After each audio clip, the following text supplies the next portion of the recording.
What you're about to hear now is a word of liberation. This may be the very word that God is going to use to change your life. Stay with me, because by the end of this video, you will understand why God brought you here. Listen and be blessed. When you begin to sit down to study rich and wealthy people all over the world, one of the things that you begin to realize is that there are people alive today whose grandparents were very wealthy, but they are poor. There are people alive today whose parents were very wealthy, but they are poor. So you find out that when you look all over Africa, when it comes to wealth, when it comes to organizations, hardly will you be able to see a family where wealth has transcended from one generation to the other, even to the third and the fourth generation. So you find out that a lot of wealthy people that exist today are more like the first generation of wealthy people within their family. So most likely, when you see wealthy people today, their parents are poor or their grandparents are poor, and then they tell you about the story of how they have been able to break through that barrier of poverty and come into a place of wealth.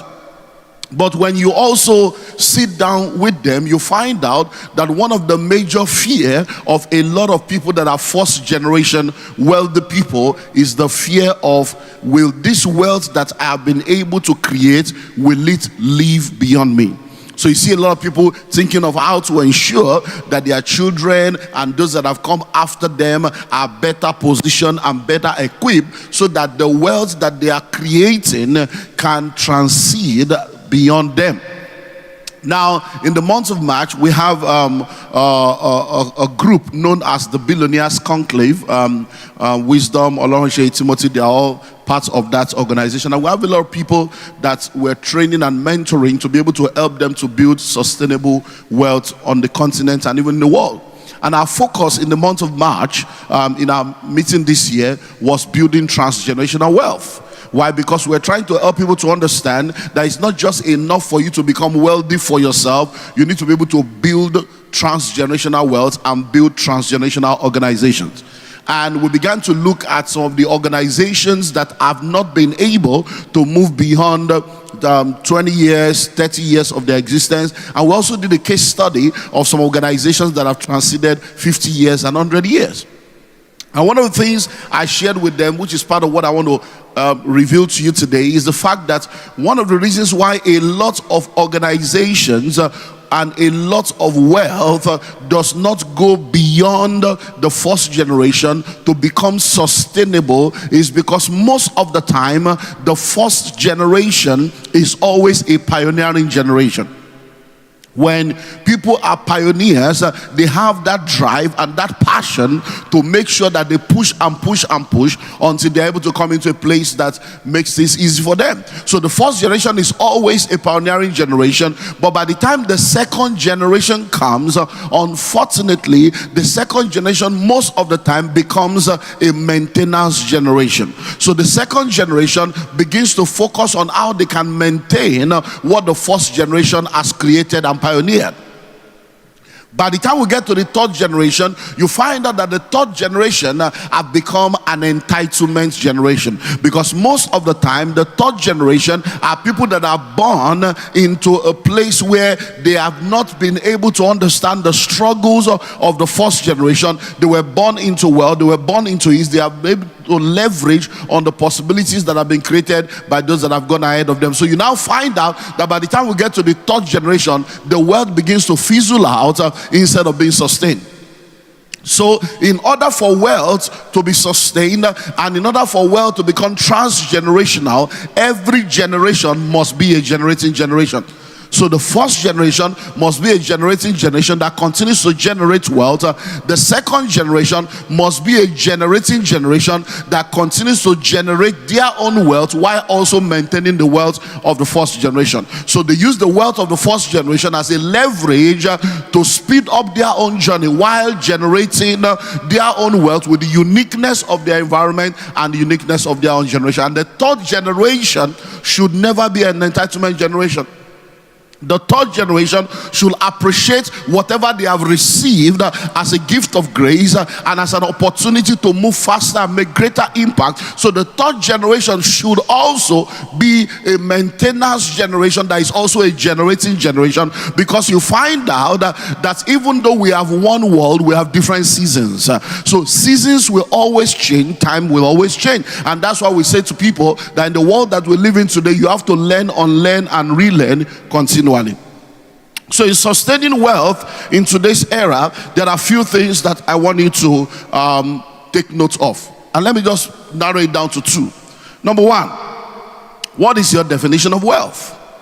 And then number two, how real is your wealth?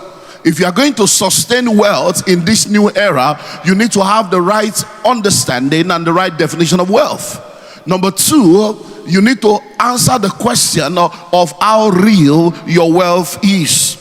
Now, when we talk about wealth, Sunday has done an amazing job in trying to help us to understand the difference between riches and wealth, because riches is more of cash-based, but wealth is asset-based. So when we are talking about wealth, we are not talking about just having cash. We are talking about assets. We are talking about impact. We are talking about legacy.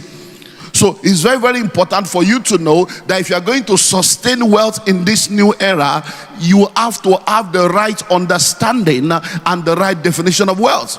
When you get the book Pathway to Wealth, one of the things that I did in that book is to help us to understand who a millionaire is, and then to help us to understand what wealth is, and then we looked at the components of true wealth.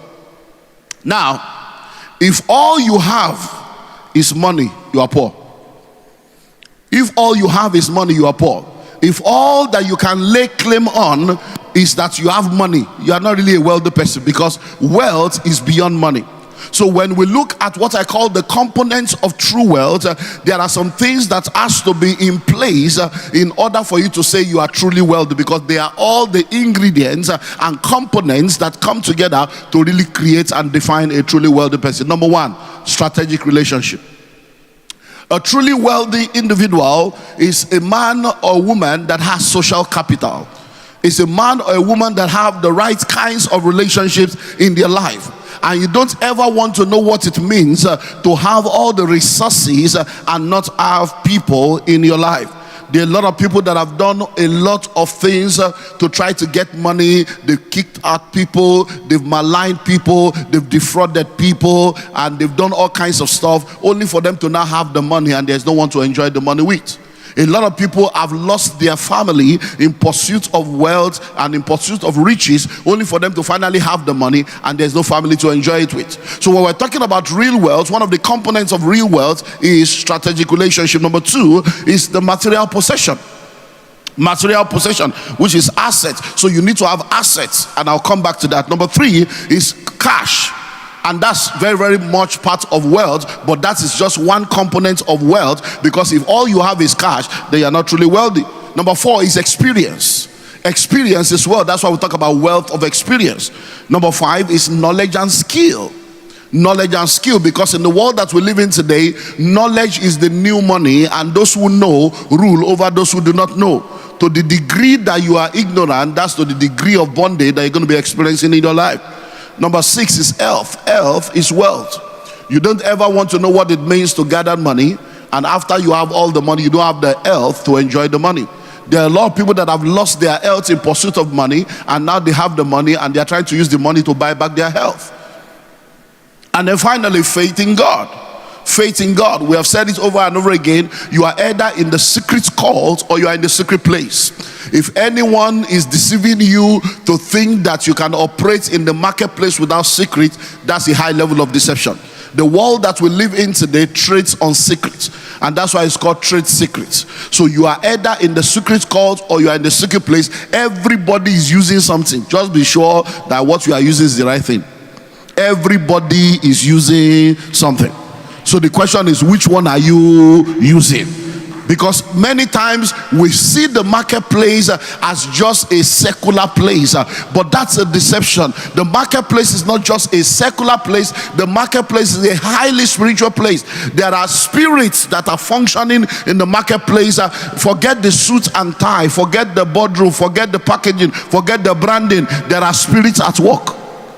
And if you don't understand the place of faith in God and the place of the secret place in wealth, you're going to find yourself in trouble. There are people that can mess up your journey when you don't have the right backup when it comes to wealth. So in order for you to sustain wealth, I've spoken about the importance of understanding the mindset that aids that, with every generation being a generating generation. But now I've spoken to you about the fact that you need to understand what true wealth is, and it's all about assets. Somebody say assets.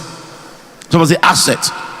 It's all about asset, because most of the time when we get into all this cash stuff, is a poverty mentality. It's all about asset and impact. But let's now go to the next dimension that I want us to look at. So when you talk about sustaining wealth, you need to have a clear understanding of what wealth is, but you need to also sit down to ask yourself, how real is your wealth? How real is your wealth? Why? We've had a lot of people that have gone around making people believe that they are wealthy, and all of a sudden we suddenly realize that the wealth seemed to have disappeared. So the question you then need to ask yourself is, how real is your wealth? So when I started out as a young man, there are many things I tried, there are many things I explored, and there were many mistakes that I made. But over a period of time, I've been able to come into a place where I know what works for me and where I know what is stable and sustainable, so I don't get into some stuff anymore. But you see, when I look at young people today and I see how a lot of people get involved in all kinds of volatile stuff just because it seemed to be the fad, it seemed to be the reigning stuff, I sit down and I say, don't worry, they will learn. And I watch people refusing to listen. 6 years later, 8 years later, they come back to zero level. So we have today people that have handled millions before, but right now they have nothing to show for the millions they have handled. Why? Because what they thought was wealth was just riches. So they have not been able to have real. So how real is your wealth? So let me help you think through this. Just taking you through some thinking. Just think. You are a millionaire in quotes, and all your money is in the stock market. How real is your wealth? So a lot of people, all they have that they are calling themselves wealthy is portfolio wealth. They have bought shares here, they bought shares there, they bought shares there, and there's nothing wrong in that. But when we are talking about wealth, that is not really wealth, though. That is in the realm of riches. Because when you have money in the stock market and you have shares of this company, shares of that company, it's very powerful. It helps you to become rich. It helps you to have income. It helps you to make money. It helps you to grow your money. But when we are talking of real wealth, don't sit down in that realm. Because if the stock market crashes or that company falls up, you can move from 1 billion to 200 million. I think it was last year or 2 years ago when Facebook had a glitch for a few hours, and they said that the wealth of Zuckerberg was wiped out by like 7 billion just in a matter of hours or days or something. Now, so that's an example. So many people that are saying they are wealthy, how real is your wealth? Let's go to cryptocurrency. Digital wealth. Elon Musk today, Elon Musk tomorrow. So we have a lot of young people that are making so much money. They've done crypto, they've done Bitcoin, they've done, no problem. But when we are talking of sustaining wealth, it's not inside stock market or inside crypto that you will sustain wealth. Because all these things are so volatile. They have their place. They are not wrong. You can use them on your journey to make money, to increase the money. But when it comes to wealth that is sustainable, you have to ask yourself, how real is your wealth? Because I was in a meeting, I think it was 2 years ago or thereabout. That's what today it was. The meeting was in January, and within 3 weeks, something shifted. I was in that meeting and I was talking about, the importance of real estate and this and that. And a man asked a question. And I said, what's the question? He says, sir, I follow you, but I see that you have this bias for real estate. You're always talking real estate. But you see, cryptocurrency is real. There's so much money in cryptocurrency. It's so real. So what do you have to say? Because every time you just be talking real estate.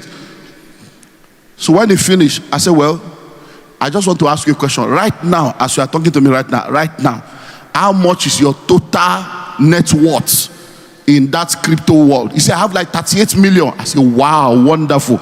I said, so how many houses do you have? He said, I don't have a house. I'm a tenant, but I pay my bills. I said, you are a poor man. I said, you are a poor man. I said, look, I will advise you. If you truly have 38 million in crypto, go and remove 30 million now, cash. Go and buy 2 bungalows at 15 million. And then begin to make money from it. That is a cash flow producing asset. And then let the remaining 5 to 7 million in crypto continue to grow. He said, no, you don't understand. I said, all this, do you know what happened in less than 3 weeks? That crypto thing crashed. And then I got an email. And the man was insulting me and fighting me. And he said, sir, I'm the one that asked you a question, but I thought they said you are a pastor. When you knew that the crypto was going to crash, why didn't you tell me? You are now telling me to go and sell 30 million. So you already knew that it was going to crash. And I'm like, hey, baby, see trouble. How real is your wealth? How real is your wealth? Let me take you to another thought dimension. We have to do, because sustaining wealth. I've been around for a while. Hey, he's a rich man. She's a rich woman. Let's wait now. 10 years later, 20 years later, 30 years later, 40 years later, 50. Let's find out whether you are still there. So if you are into portfolio wealth, you need to have a rethink of how to position that portfolio. Number 2, if you are into digital wealth, you need to have a rethink on how to position that digital wealth. Number 3, how real is your wealth? If your wealth is local, you have what I call localized wealth, you need to have a rethink. Why? Because the world is a global village, the internet is a village square. And if you are in a global village, you have to be a global player. And to be a global player, you cannot have local wealth without global relevance. So if you want to sustain wealth and all your investment is within one geography, it means that when something happens in that one geography, you are down to 0 level. Case in point, Ukraine. So we also saw what happened in Ukraine, and we saw how that a lot of people in their thousands have to be relocating to Poland, some were able to go into Russia and go into all the neighboring states. And there are people that were called wealthy people in Russia. Today, they are fugitives. There are people that are called wealthy people in Russia. Today, they are looking for how to survive. Why? Because when they left Ukraine, when they left Ukraine, because all their wealth was localized and then everything was locked up, they left and they couldn't carry anything along with them. But those that had global wealth, even though they lived in Ukraine, they had wealth, they have investment, they have assets all over. So when they move out of Ukraine and move to any country, there are things waiting for them there. So how real is your wealth? Then let's talk about companies also. Let's talk about business, because now a lot of people understand that when we talk about the vehicles of wealth creation, all these things are the vehicles that create wealth. But we're talking about sustaining wealth now. So the syllabus is like we are bringing you to the next level. Because when you go to primary school, you have teacher. When you go to secondary school, you have teacher. By the time you go to university, you have lecturer. You don't have teachers. And you need to understand that in Wealth Summit 3.0, we cannot keep you at the same level, because over the last 2 years, many people have become millionaires already. And we need to now begin to give you the next dimension of the syllabus, so that you will not come and become a liability after 5 years of wealth. Because let me tell you something, it's better not to have money and then to have it than to have money and not have it again. So let's look at companies. So when we're talking about sustainable wealth, how real is your wealth? There are a lot of people that the only wealth that they can lay claim to that makes them to say that they are rich is because they have started a business. They started a business, and then there are branches of the business in different parts, and the business is producing money for them. But guess what? When COVID came, a lot of people that were entrepreneurs, a lot of people that were business people suddenly realized that as COVID came and the entire world was in a lockdown, even though there were entrepreneurs that had businesses, their businesses were in the lockdown. Why? Because their wealth was tied down to just their company, to just the organization that they run. And because the business was locked down, they found themselves in trouble. One of the major, product of our nation that is doing an amazingly wonderful job shared with us in one of the meetings where we hosted her on how that for the first time in her life, in the midst of COVID, she went into deep depression. Why? Because even though she has built a business that was doing billions and they were doing cash flow in dimensions that were just out of this world, when COVID came, she suddenly realized that everything dried up. Why? Because the business they were doing, even though they had all kinds of stores and all kinds of outlets, it was all about people coming every day to buy and money flowing. And the entire business had to come into a lockdown, and she began to rethink her business model and her business system. So what that tells you, if you're going to build sustainable wealth, when you understand what true wealth is, then begin to sit down to ask yourself, how real is this wealth that I claim to have? How real is this wealth that I claim to have? I don't know if you know about Primark, and a lot of companies are folded up as a result of technology, as a result of COVID, as a result of the disruption in the economy. Primark was a company that, as at 2019, they were doing billions. By 2020, when COVID came in, the company went belly up. Why were they going belly up? They went belly up simply because when they were, before COVID, their business model was all about having an outlet where people can come and buy. But they did not have an online, e-commerce platform. And when COVID came, because of lack of that e-commerce platform, the company was wiped out. And there are a lot of organizations like, so you can have a company, you can have a business. One of the films I'll probably ask you, or movie I'll ask you to go and watch, is called The House of Gucci. The House of Gucci. Now, many of you know the story of Gucci. But today, it will shock you to know that a business that was started, that was supposed to be a generational business, right now, none of the people in the Gucci family owns part of Gucci. Outsiders have come to take over because of a lot of things that are part of true wealth that many people do not consider. Because you are thinking true wealth, you are thinking, I have money. Are you raising a good family? Are you raising good children? Because at the end of the day, you might build what you consider to be wealth, and when you raise irresponsible children, they will wipe it out in one day. So that's just a few things for you to think about. So let's begin to look at some of the vitals that you need to consider for sustainable wealth. What are the vitals that you need to consider for sustainable? Number one, a good name. A good name. When we talk about true wealth is not about cash, it's about assets. And one of the greatest assets you can have is a good name. One of the greatest assets you can have is the asset of a good name, is the asset of integrity. Listen to me, there are names that opens doors. And when you come into a place where your name has been made great, you have become truly wealthy. And that name, no matter where the name is mentioned, continues to open door, continues to give a leverage. So listen and listen well. If you are one of these get rich quick, covetous people that just want to make money anyhow, and you want to mess up your name all in the name of money, because at the end of the day, one thing that will help you to sustain wealth is what? Is a good name. We have what they call the Billionaires Club in Nigeria, and a lot of the billionaires we know in Nigeria are part of that club. But there's a man in this country that became wealthy, in quotes, became rich, became a national figure, and every attempt he made to join the Billionaires Club, they kept rejecting him. They said, sorry, you can't be a part of this club. Yeah, we know you have something billion. You cannot be a part of this.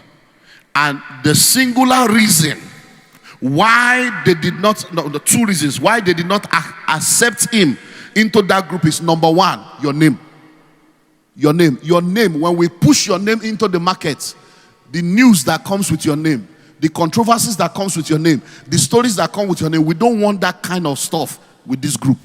That everybody here, when we mention their name, nobody will say this about them. Number two, the process of your wealth. You see, everybody here, we can trace how they started. We can trace what they did and what they are doing to become wealthy. But when we look at you, we can see the money. But when we look down, we can't see how there is a wuru to the answer. And this was in the 8 days of this guy. If I mention it, many of you will know it.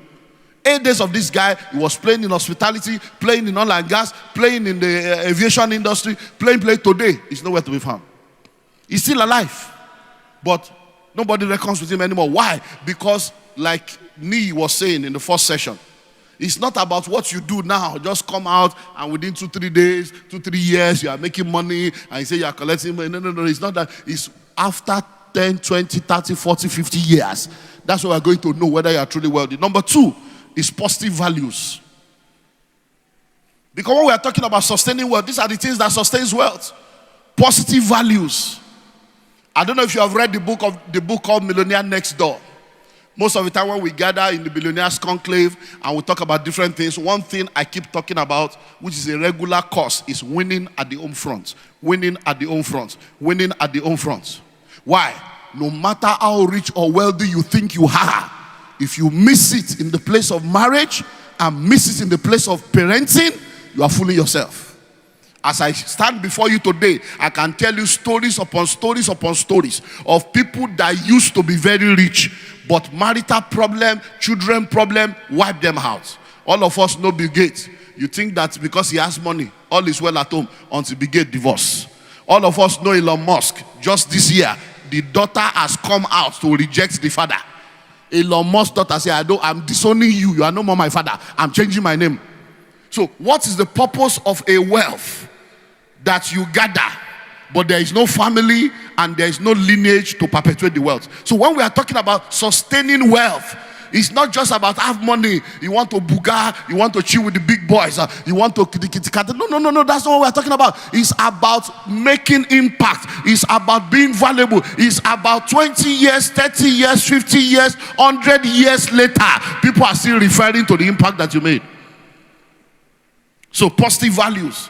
And this, I want to pick 2 in that area. Number 1 is marriage. Number 2 is parenting. Marriage and parenting. When you read the book, the Millionaire Next Door, one of the things that the book reveals, because I did a research of rich and wealthy people in North America and found out that one of the major common thread among rich and wealthy people is a strong family. Strong marriage, strong family. When you watch the movie, The House of Gucci, you see how that one marriage to one woman, the entire Gucci lineage was wiped out because of marital issue of one of the sons marrying somebody, and before you know it, story. A whole Gucci. I want the word Gucci. Marriage. So listen and listen well. As a young man, as a young woman, you are listening to me right now, in the pursuit of wealth, understand the place of a strong relationship. You don't want to get involved with a guy or a lady that is not going in the same direction as you. And then you don't want to get married and then begin to raise children that are not raised with the right kind of values that will help to perpetuate what you have done, because in your lifetime they can sell you and sell your assets. A lot of people today, I don't want my children to suffer what I suffer. I don't want my children to suffer what I suffer. They've sent their children to Canada, to Australia, to America, to London, and they are regretting it now. 1, they send their children into the world without values to sustain them in the world. So the children have gone as supposed good children. They are returning as gay, returning as lesbian, returning as transgender, returning confused, and now there's confusion in the family. A lot of them have left and they say, I'm not coming back to the country, I'm not coming back to Nigeria, and all the supposed wealth that they have built. So we have all kinds of people that have started businesses, and then the children are not interested in coming back to run these businesses, and now they are in another dilemma. Let me deal with 2 more things and then we close. So I want to deal with those 2, which are vital for sustainability, a good name, positive values. But let me now deal with 2 other physical dimensions. You want to sustain wealth, then consider the aspect of legacy. Legacy. One of the things that will help you to sustain wealth is building legacies. Building legacies that will remain after you. That's one of the ways to sustain wealth. Oh, what are you talking about building legacies? Start foundations. Have a foundation that will become the platform for the perpetuation of impact. So that through that foundation, The money you have made can be used to give back, to raise succeeding generations after you.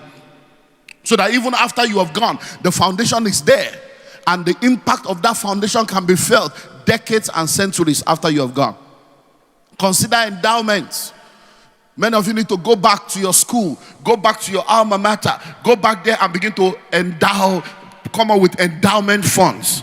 To say, okay, in this school, I'm going to be building this hall. It's going to be the Olumide Manuel Hall for economics in the university. I'm going to be putting an endowment that everybody that comes to this school to study economics, everybody that comes to study entrepreneurship, the best 5 students, we have a $1 million or $100,000 or $10,000 endowment fund to support their enterprise. So these are things that will be there. That will be there. Today we talk about the Nobel Peace Prize. We talk about the Nobel Prizes. Alfred Nobel was a man that did not start out the way we all know him today. When he started out, he was one of those that produces all the weapons of mass destruction in the Second World War. Dynamite, guns. He was a gun dealer. He was producing things that they were using to kill people. And then one day, his brother died. And the newspaper thought he was the one that died. And when the headline came out the next day, the headline all over the country was, "The merchant of death is dead." The merchant of death is dead. As far as they are concerned, the man that is producing what is killing people, he has finally died. Oh. And when Alfred Nobel woke up and saw the headline, he said, "I'm alive now, I'm not dead." He now found out that his brother died. So they thought he was his brother. That he was, say, so you mean that if I die, this is what they will remember about me, that I'm the one that produces what kills people? And he called his lawyers together. He said, "Today I'm changing my will, I'm changing my formula. Every money I'm making from today, I want to put money into what will help people. I don't want to be known as a man that kills people." So endowment for peace, endowment for drugs, all kinds of scientific invention. Many of the things that has helped keep people alive today were sponsored and paid for by the Nobel platform. So that is one of the things you need to begin to do. Let me speak to the issue of trust. Many of you grew up understanding that, you have to leave inheritance for your children. You have to leave inheritance for your children's children. And many of you are laboring to gather money so that you can hand it over to the children, but you are not factoring the fact that the children are going to be growing up in a world that is different from your own. So there are many people now that do not realize that if you are going to sustain wealth, one of the new things you need to begin to understand is to move from wills to trust. Move from wills to trust. Move from writing wills to say you are handing over something to your children to trust, where the entire thing you have built is put in a trust, and you can define the kind of access and the kind of progression that your children can have with reference to the wealth, so that they can all be able to become a generating generation. So when you look at people like Bill Gates, you look at many of the rich and wealthy people, they have told their children, "We are not leaving anything for you," so that you can go and produce your own. Why? Because transgenerational wealth will not happen except every generation becomes a generating generation. So finally, you want to have wealth that will be sustained, then you need to invest in real and diversified assets. Real and diversified assets. Real and diversified assets. And I'll come back to where I always stand, real estate. Real estate is the only real investment. No matter what, I was listening to Lee online earlier on, and he was talking about all the different places where the wealthy people come from. And as he was talking, I said, "Gbogbo need real estate." I was online. I said, "Gbogbo need real estate." I was talking to myself. I was in the hotel room. I said, and he said it. He said, all of them. I don't know if we were there when he was. He said, they all need real estate. I said, "Ashiri, yeah, now you are correct." Every industry on earth, everybody will come back to real estate. You know why? It's the only real investment. It's the oldest investment, the surest, the most sustainable. Real estate will hedge against inflation, hedge against devaluation. Everybody is shouting, Naira is 700, but we'll go 1,005. If you like, let's say enter 3,000. If you have real estate, the real estate is there, appreciating and appreciating and appreciating. It is people that do not, let me not go into Nigerian problem. So you need real and diversified assets. So you need to come into real estate, you need to diversify your assets. to make sure that you don't just have assets, but you have cash flow producing assets. When Pertinence launched Ire, a song came to my mind. Ire, ire, ire, ire, ire, ayo, onpe o, oniki mabo, oniki mabo, ire. That's the song that came to me. I said, ire npe won, ashire ire npe won. That means wealth, peace, joy, comfort is calling you. And I began to ask myself, how many people will hear the call of Ire? Why? A city today was a village yesterday. A village today will be a city tomorrow. You don't wait to buy land. You buy land and you wait. Many of you are sitting down here right now. 10 years ago, 20 years ago, 25 years ago, if you had just bought one plot of land at 50,000, today it's probably going to be millions that you have. So listen and listen well. Do you know that there are a lot of people today, the only thing that is keeping them is the wealth that their father and grandfather or ancestors put in place that they are still enjoying today, 10 years later, 20 years later, 30 years later, 40 years later. I had a very, very amazing discussion. I close with this. With someone very close to me. Just about 2 weeks ago. I've been part of this journey for a while. In the 60s, the person speaking to me is now 71 years old. And I've known this person for over 50 years. And this person's grandfather, look at the story now. This person's grandfather had a land in Isaleko, as in the real, in the midst of the market. It's a 5-story building that they entered into an arrangement with a developer in the 60s. This developer did the development, and they had an arrangement that the developer will collect the proceeds for 25 years.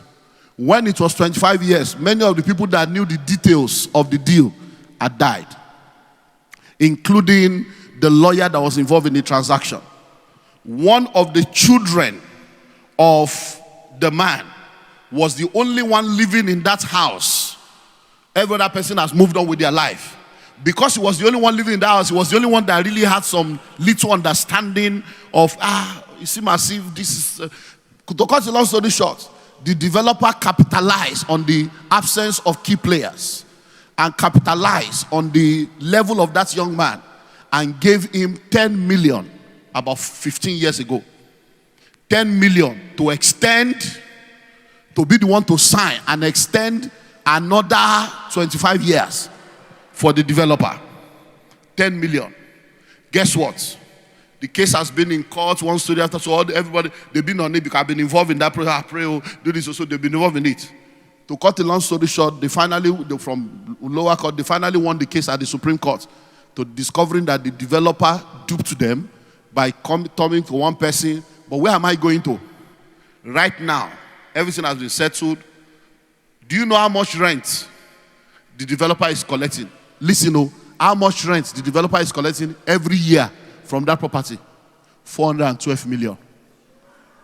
Yeah, per annum. That's what the developer will be collecting. So the person now came to share the testimony. Say, sir, it's done. It's done. That by October, they are returning the building to us. And that the rent that the developer is collecting is 412 per annum. Okay, so I'm telling you in advance, okay, because I'm at 412. October, I'm at so we're going to collect 412 now. And it's 6 of us remaining that we share the money. This is a 71-year-old woman. Okay, so that we know what to do with my own portion. Now listen, this is a property of the 60s. A 70-something-year-old woman is going to be. So imagine 412 every year. What are you doing? So all of you sitting down here right now, they are now telling you of La Vida Prime. They are telling you of Ire. They are telling you of a platform where you can just go and plug in. You are sitting down there. Sit down there. whether you like it or not. Like they have said over and over again, when we started out, we were saying, trust us. Now, if you like, trust us. If you like, don't trust us. It's your life. Your poverty remains. We already have track record. We are producing. We are still producing. But the question I want to ask you and what I want you to think about is, where your ancestors has failed you, don't fail your descendants.